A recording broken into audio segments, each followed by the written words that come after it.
ব্রট to you by V-Guard, co-powered by Sensodyne ও ভিমল বলো কথা কেশরী।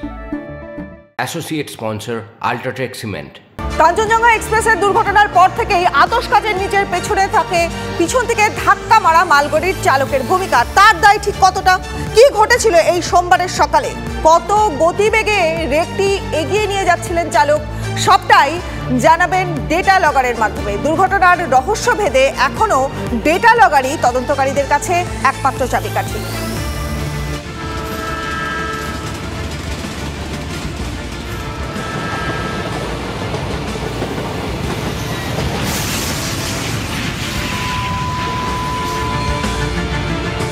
সিগন্যালিং এ বিরাট গন্ডগোল, স্টেশন মাস্টারের ভূমিকা, এসব প্রসঙ্গে না ঢুকে দুর্ঘটনার জন্য মালগাড়ির চালককে আগে ভাগেই কাঠগড়ায় তুলে দেওয়া হলো। তদন্তের আগেই কার্যত বিচার সেরে ফেলেন রেল বোর্ডের চেয়ারম্যান। তবে কাঞ্চনজঙ্ঘা এক্সপ্রেসের তদন্তের রহস্য লুকিয়ে ডেটা লগারের মধ্যে, আর সেই ডেটা লগার থেকেই তদন্তকারীরা ঘটনার শিকড়ে পৌঁছতে চাইছেন। রাঙাপানি থেকে চটেরহাটের মাঝে যে দুর্ঘটনা ঘটেছে, সেই দুর্ঘটনার তদন্তকারীদের কাছে মূল অস্ত্র হচ্ছে ডেটা লগার। আর এই ডেটা লগার নিয়েই মূলত তদন্তকারীরা যাবতীয় দুর্ঘটনার রহস্য ভেদ করতে চাইছেন। অত্যাধুনিক রেকগুলির চালকের কেবিনে থাকা স্পিডোমিটারে থাকে ডেটা লগার।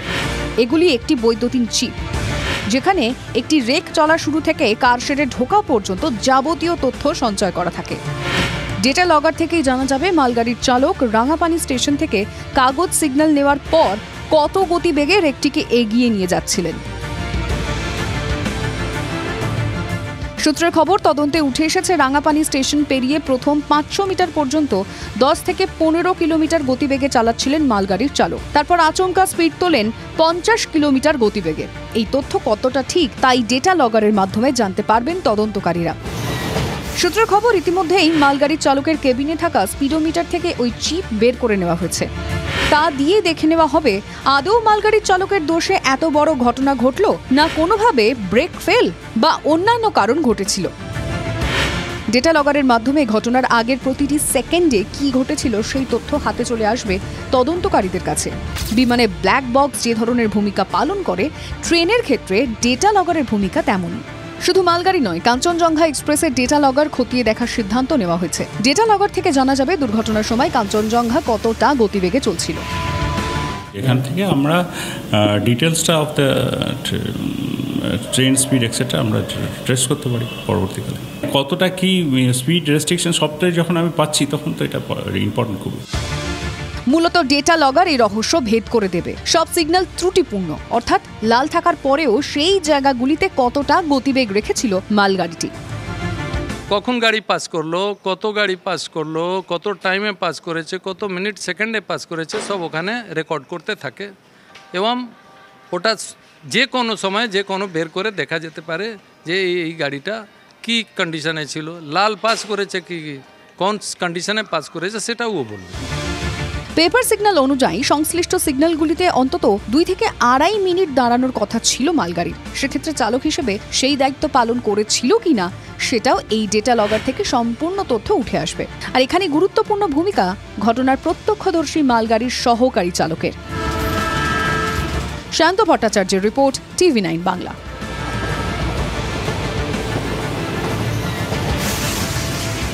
উত্তরবঙ্গে আতঙ্কের রেলযাত্রা, মানছেন খোদ রেল কর্তৃপক্ষই। কাটিহার ডিভিশনের ডিআরএম মেনেছেন ওই লাইনে সিগন্যাল ফেলিওর লেগেই থাকে। ডিআরএম এর মন্তব্যে যাত্রীদের মনে রয়েছে আতঙ্ক। खराब होता रहता है, इसीलिए जो इंस्ट्रक्शन वगैरह, जो टिकट वगैरह, जो पेपर, जो इंस्ट्रक्शन क्लियरेंस दिए जाते हैं, उसी के लिए रूल रेगुलेशन के तहत ही काम हो रहा था ये वाला। सिस्टम फेलियर के कारण ही जो है एक्सीडेंट हुआ है अभी, जैसे बोल रहे हैं। सिस्टम फेलियर, फिर वो कंक्लूजन वाला ही बात हो गया कि सिस्टम फेल हो गया इसलिए एक्सीडेंट हो गया। सिस्टम तो हमें कोई पहली बार फेल तो हुआ नहीं है, उसके पहले भी इस तरह का जो है कभी कभी फेल होता रहता है। उसके उस परिस्थिति में क्या करना है वो भी लिखा हुआ है। वो काम हुआ नहीं हुआ, उसी बिंदु पे तो जांच हो रहा है। सिग्नल अभी ओके हो गया, रानापानी से चौटा? हाँ, अभी हो गया, ऑटोमेटिक सिग्नल हो गया, सिग्नलिंग हैज बीन रेस्टोर्ड। কথা বলবো আমাদের প্রতিনিধি প্রসেনজিৎ চৌধুরীর সঙ্গে। প্রসেনজিৎ, কাটিহার ডিভিশনের ডিআরএম তিনি বলছেন, তিনি মেনে নিচ্ছেন যে ওই লাইনে সিগন্যাল ফেলিওর নাকি লেগেই থাকে। মানে এটা কি ধরনের আতঙ্কের রেলযাত্রা? দেখো, উত্তরবঙ্গে যাত্রীরা এই মুহূর্তে চাইছেন সবচেয়ে আগে প্রায়োরিটি দেওয়া হয় যাত্রী সুরক্ষার প্রশ্নে। এই অঞ্চলে একদিকে যেমন কভার সিস্টেম নেই এবং ডিআরএম নিজেই স্বীকার করে নিচ্ছেন মাঝে মধ্যেই কিন্তু এই যে সিগন্যালিং ব্যবস্থা তা খারাপ থাকে এবং বিভিন্ন সময় খারাপ হয়, সেগুলোকে আবার 1-2 দিনের মধ্যে ঠিক করে নেওয়া এবং এই প্রতিটি ক্ষেত্রেই কার্যত ঠিক এভাবেই পেপার লাইসেন্সের মাধ্যমে ট্রেনগুলোকে চালানো হয়। এটা অনেকটা সেই মোবাইলে নেটওয়ার্ক নেই, জিপিএস এর মাধ্যমে মোবাইল দিয়ে আমি কোনো একটা জায়গায় এগোচ্ছি, এরকম একটা ব্যবস্থা।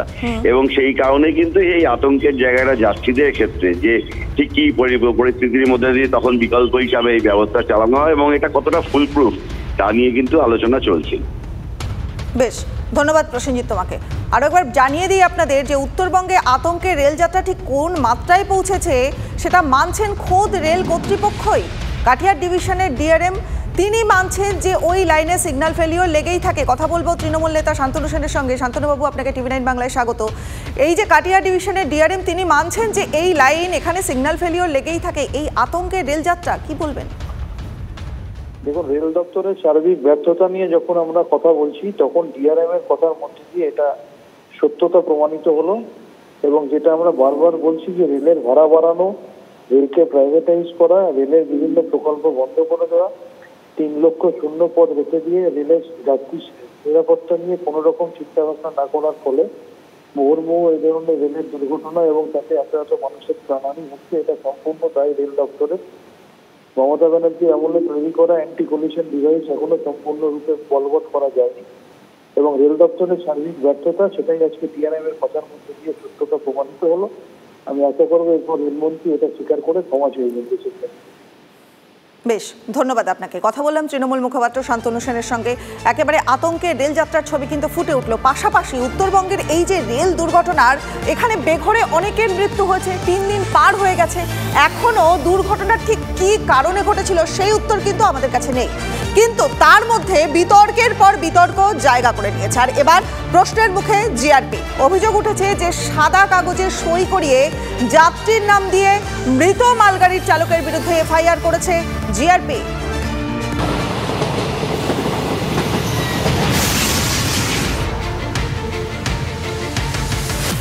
সোমবার রাঙাপানিতে প্রাণঘাতী ট্রেন দুর্ঘটনা। কাঞ্চনজঙ্ঘা এক্সপ্রেসের পেছনে মালগাড়ির ধাক্কা। দুর্ঘটনার পিছনে দায় কার? তদন্ত শেষ না হলে উত্তর পাওয়া অসম্ভব। কিন্তু দুর্ঘটনার 48 ঘন্টার মধ্যেই রেলের ট্র্যাকে বিতর্ক ছুটছে। কারণ একের পর এক প্রশ্নে বিদ্ধ হচ্ছে রেলের ভূমিকা। দুর্ঘটনার জন্য কার্যত মালগাড়ির মৃত চালকের ঘাড়েই দোষ চাপিয়েছিল রেল। মালগাড়ির সহ চালককে আগেভাগে মৃত বলে দিয়েছিলেন রেল বোর্ডের চেয়ারপারসন। এবার ট্রেন দুর্ঘটনার তদন্ত নিয়ে প্রশ্নের মুখে জিআরপি। কি করে দুর্ঘটনা, দায় কার, সেই খোঁজ খবর করতে হলে এফআইআর করতে হয়। সেই মতোই কাঞ্চনজঙ্ঘার এক যাত্রীর অভিযোগের ভিত্তিতে মালগাড়ির মৃত চালক ও আহত সহকারী চালকের বিরুদ্ধে এফআইআর করে জিআরপি। কার অভিযোগের ভিত্তিতে এই এফআইআর? টিভি9 বাংলা খোঁজ খবর করতেই শিলিগুড়িতে চৈতালি মজুমদারের খোঁজ মেলে। তার অভিযোগের ভিত্তিতেই মালগাড়ির চালকদের বিরুদ্ধে এফআইআর করেছিল জিআরপি। কিন্তু দুর্ঘটনায় আহত চৈতালির বিস্ফোরক দাবি তিনি কোনো বয়ানই দেননি, শুধু চিরকুটে সই করেছিলেন। জিআরপিএস এসেছিল, সে হচ্ছে একটা চিরকুট দিয়েছিলেন আমাকে, সেখানে আমার নাম, আমার অ্যাড্রেস সব লেখা ছিল। নিচে বলেছিল আমার সিগনেচার করতে আর ডেটটা লিখে দিতে। আমি শুধু সিগনেচারটা, ডেটটাই শুধু করে দিয়েছি। তাহলে কি করে চৈতালি মজুমদারের অভিযোগের ভিত্তিতে মালগাড়ির চালকদের বিরুদ্ধে এফআইআর করলো জিআরপি? অভিযোগের বয়ানই বা কার? চৈতালির বাবার বিস্ফোরক দাবি সাদা কাগজে সই করে নিয়েছিল জিআরপি। ট্রেনের ভিতরে ছিল, কে মানে মার্চের পিছন থেকে ও তো জানার ব্যাপার নেই। সে এখন সাদা কাগজে একটা সই করাই ছিল হসপিটালেই। না, বলছে যে এটা অ্যাড্রেসটা নিলাম। আপনি ছিলেন তো? হ্যাঁ, আমি ছিলাম। মালগাড়ির চালকের বিরুদ্ধে এফআইআর নিয়ে আহত যাত্রীর দাবি, আমি তো কোনো এফআইআর প্রথমত করিনি। এবার আমাকে নিয়ে যে এত কিছু হচ্ছে সেটা তো আমার ধারণার বাইরে, সেটা তো আমি জানি না। আমি এখন আপনাদের মুখে জানতে পারছি, কারণ আমি এরকম কোনো এফআইআর করিনি কাউকে। আমি কোনো লিখিত অভিযোগ দেইনি। এখানেই প্রশ্ন অনেক। অভিযোগপত্র অনুযায়ী চৈতালির অভিযোগে মৃত চালকের বিরুদ্ধে এফআইআর, কিন্তু মালগাড়ির চালক ও সহ চালকের ওপর দায় চাপাতে নারাজ চৈতালি। কেন সাদা কাগজে সই করিয়ে মৃত চালকের বিরুদ্ধে এফআইআর করল জিআরপি? জিআরপির ভূমিকা ঘিরে ঘনাচ্ছে রহস্য। বিজেপির অভিযোগ, জিআরপি হচ্ছে রাজ্য পুলিশের অংশ।